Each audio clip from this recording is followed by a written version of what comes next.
Good day. Here is the news at noon. First, the highlights. Lagos State earns international recognition for innovative HIV financing strategy. Special Federal Executive Council session to hold in honor of late former President Muhammadu Buhari. On the foreign scene, Israel's drone attack kills 1, injures 2 in southern Lebanon. And in sport, Nigeria crashes out of Under-19 Women's Basketball World Cup. Now the details. I am Dele Agadumo. The Lagos State government, through the Lagos State AIDS Control Agency, has earned international recognition for its innovative HIV financing strategy during the 2025 International AIDS Society Conference, IAS. The IAS Conference on HIV Science in Kigali, Rwanda, is the world's most influential meeting on HIV research and its applications. The biannual conference presents the latest HIV research and innovations that move science into policy and practice and addresses current political and financial issues affecting the HIV response.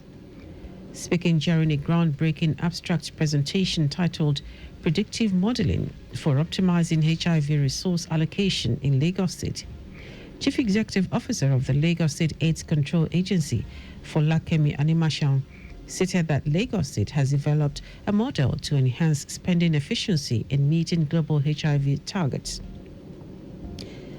Animashan said the recognition of Lagos at the IAS conference underscores the state's role as a leader in innovative HIV response strategies, with its approach now serving as a potential model for replication across other regions in Nigeria and the broader African continent. The Lagos State government, through the Lagos Resilience Office, LASRO, has held its 2025 media review of the implementation of the Lagos Resilience Strategy, LRS, with various initiative implementers and partners. The LRS, which was launched in 2020, is currently undergoing review. It is a comprehensive framework designed to safeguard the state against various shocks and stresses that could undermine its stability and existence. The strategy charts a pathway for building a resilient Lagos, focusing on economic, social, environmental, and physical aspects. The media review also provided a platform for stakeholders to assess the progress made in implementing the LRS, identify challenges, and chart a course for the second half of the year, offering an opportunity for knowledge sharing, collaboration, and innovation in resilience building efforts. The Federal Ministry of Works says it has commenced repairs on some damaged expansion joints on the Lagos-Ibadan Expressway. Federal Controller of Works in Lagos, Olukorede Kisha, stated this while responding to an inquiry on the state of the road. It will be recalled that some motorists along the expressway expressed concern over the damage to some of the expansion joints, both inward and outward of the Kara Bridge section. The federal government has inaugurated a national policy on non-state schools in the country to standardize, support, and regulate their operations. Minister of Education Olatunji Alausa explained that non-state schools have assisted in the expansion of access to education irrespective of location, and there was a need to leverage public-private partnership to ensure effective service delivery in the sector. According to him, the policy outlined clear guidelines such as infrastructure, teacher quality, curriculum delivery, and stronger accountability measures in line with national frameworks to ensure standards.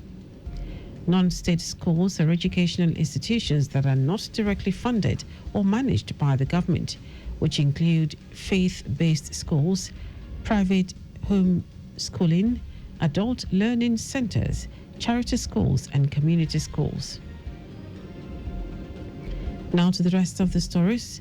The federal government will today hold an expanded special session of the Federal Executive Council in honor of the late former President Muhammadu Buhari. The expanded meeting is part of a series of national mourning activities approved by President Bola Tinubu following Buhari's passing.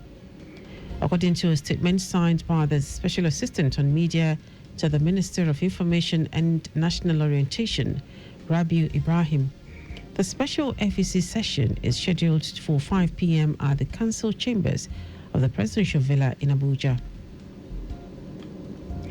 The presidential candidate of the People's Democratic Party in the 2023 general election and former Vice President Atiku Abubakar has tendered his resignation in the build-up to the 2027 general election.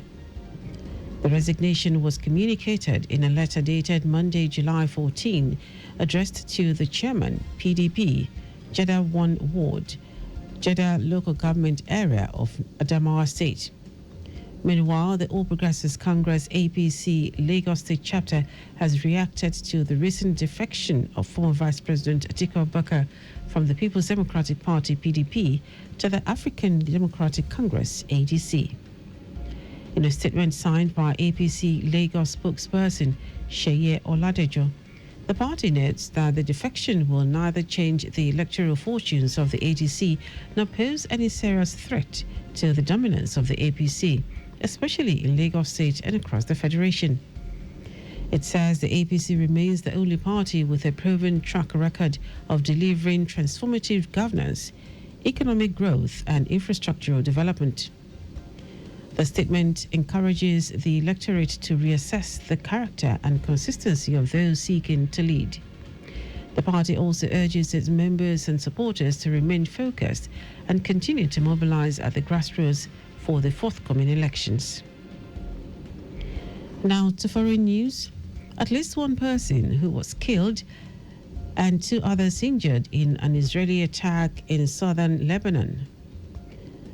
According to the country's health ministry, a drone hit a vehicle on a highway in the Nabatea district. Israel continues to periodically attack Lebanon despite agreeing to a ceasefire with Hezbollah, which ended more than a year of fighting. According to the November truce, both parties were supposed to pull their forces out of southern Lebanon, but Israel has maintained troops in at least 5 outposts and continues to hit the Lebanese group, which it accuses of rebuilding its capacity. On the other side, Hezbollah says it will not disarm until Israel ends its air raids and fully withdraws from the country's south. Now, sport. Nigeria's junior D Tigress are out of title contention at the ongoing FIBA Under-19 Women's Basketball World Cup in Brno, Czechia, after suffering a 77-51 defeat at the hands of Hungary during the round of 16 clash on Wednesday. The Juliana Ahere-led side had finished in 3rd position in Group B behind Canada and Portugal after recording 1 win and 2 losses during the round-robin phase, thereby amassing a total of 4 points. The team, which was making a debut at the competition, began the campaign with a 93-88 win against China before suffering defeats to Canada and Portugal. Following the defeat, Nigeria can no longer win the World Cup, though will proceed to the classification rounds, where the team will play 1 more game for the right to finish in positions 9 to 16. And that ends our news at noon. Just before we go, always drive within the specified speed limit. You can follow us and like all our various social media platforms: X at Traffic Radio 961, Facebook Lagos Traffic Radio 96.1 FM, Instagram Lagos Traffic Radio 961. Subscribe and watch the news and programs live on YouTube at Traffic Radio 961. Visit our website on www.trafficradio961.ng. You can also listen to Lagos Traffic Radio 96.1 FM live on My Lagos app for timely updates.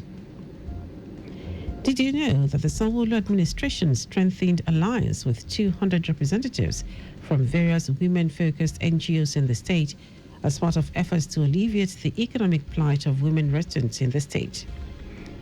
You can get more details on the Lagos State Government website. To end the news are the highlights of the major stories.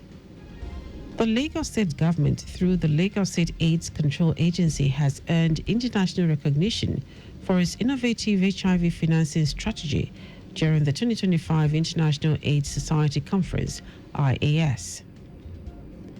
The federal government will today hold an expanded special session of the Federal Executive Council in honor of the late former President Muhammadu Buhari. We also told you that at least one person was killed and 2 others injured in an Israeli attack on southern Lebanon. And in sport, Nigeria's Junior D Tigers are out of title contention at the ongoing FIBA Under-19 Women's Basketball World Cup in Borno, Chechnya, after suffering a 77-51 defeat at the hands of Hungary during their round of 16 clash on Wednesday. For contact with the newsroom, send a message to info@trafficradio961.ng. That ends the news broadcast compiled by Adiola Akindele. I am Dele Agadumo. Good afternoon. Thank you for listening.